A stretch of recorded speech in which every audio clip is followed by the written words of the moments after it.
দাদা আমার দুলা ভাই হয়, ওনাকে বলছি যে ভাই আমার কিছু টাকা দেন, আমি বাহির যাবো, তাহলে আমার টাকা দেন করবো। যেহেতু আমাকে বিক্রি করা হয়েছে, আমাকে প্রথমে এখান থেকে নিয়ে যাওয়া হয়েছে, তারপরে একটা কোম্পানিতে বিক্রি করা হয়েছে $1000 দিয়ে। যে বর্তমানে কম্বোডিয়ার অবস্থা কিন্তু খুব বেশি ভালো না, মানে ভালো না একদমই। হাজার হাজার মানুষ প্রতিনিয়ত কম্বোডিয়া থেকে আসতেছে। উচ্চ বেতনে চাকরির স্বপ্ন দেখিয়ে বাংলাদেশি তরুণদের ঠেলে দেওয়া হচ্ছে আন্তর্জাতিক সাইবার প্রতারণা চক্রের অন্ধকার জগতে।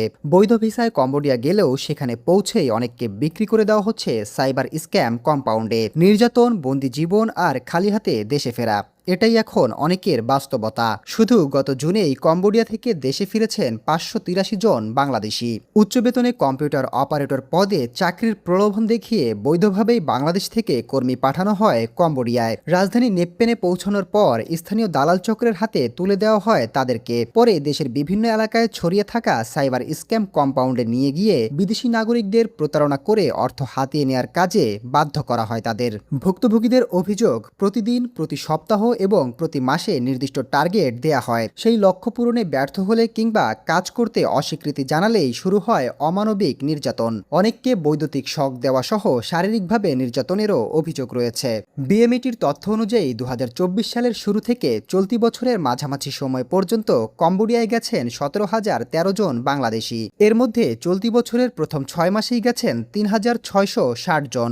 আর শুধু জুন মাসেই প্রতারণার শিকার হয়ে দেশে ফিরেছেন 583 জন। সবচেয়ে বেশি অভিযোগ উঠেছে স্যাম ইন্টারন্যাশনালের বিরুদ্ধে। এছাড়া মন্ডল ট্রেড ইন্টারন্যাশনাল ও ভুইয়া ওভারসিজের বিরুদ্ধেও অভিযোগ রয়েছে। তবে নিবন্ধিত ঠিকানায় গিয়ে অনেক ক্ষেত্রেই প্রতিষ্ঠানগুলোর কার্যক্রমের অস্তিত্ব পাওয়া যায়নি। কোথাও অফিস বন্ধ, আবার কোথাও দায়িত্বশীল কর্মকর্তারা ক্যামেরার সামনে কথা বলতে রাজি হননি। এদিকে প্রবাস কল্যাণ ও বৈদেশিক কর্মসংস্থান প্রতিমন্ত্রী জানিয়েছেন, বৈধ ভিসায় কেউ বিদেশ গেলে তাকে আটকে দেওয়ার সুযোগ থাকে না। তবে প্রতারণার সঙ্গে জড়িত রিক্রুটিং এজেন্সির বিরুদ্ধে লিখিত অভিযোগ পেলে আইন অনুযায়ী ব্যবস্থা নেওয়া হবে। অন্যদিকে অভিবাসন বিশেষজ্ঞদের মতে, কম্বোডিয়ার সঙ্গে বাংলাদেশের জনশক্তি রপ্তানির কোনো আনুষ্ঠানিক চুক্তি না থাকায় সেখানে কর্মী পাঠানোর আগে বাজার যাচাই এবং কঠোর নজরদারি নিশ্চিত করা জরুরি। একই সঙ্গে পুরো প্রক্রিয়ায় বিএমইটির মনিটরিং আরও কার্যকর হওয়া উচিত বলেও মনে করেন তারা। আন্তর্জাতিক চাপের মুখে কম্বোডিয়া সরকার বিভিন্ন সময় সাইবার স্ক্যাম সেন্টারগুলোতে অভিযান চালালেও বন্ধ হওয়ার পর নতুন করে আবার সক্রিয় হয়ে উঠেছে এসব প্রতারণা চক্র।